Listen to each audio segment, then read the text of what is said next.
Syederalun, Partai Demokrasi Indonesia Perjuangan atau PDIP angkat bicara setelah DPP Nasdem menyatakan menonaktifkan Zulfan Lindan dari kepengurusan partai. Sekretaris Jenderal DPP PDIP Hasto Kristianto melihat penonaktifan Zulfan adalah hak kedaulatan setiap partai. Kendati demikian, Hasto menduga alasan Nasdem menonaktifkan Zulfan karena hal yang besar.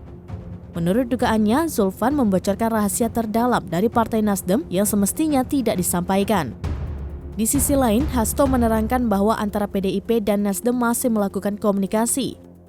Dia menyatakan komunikasi selalu dilakukan multilevel partai.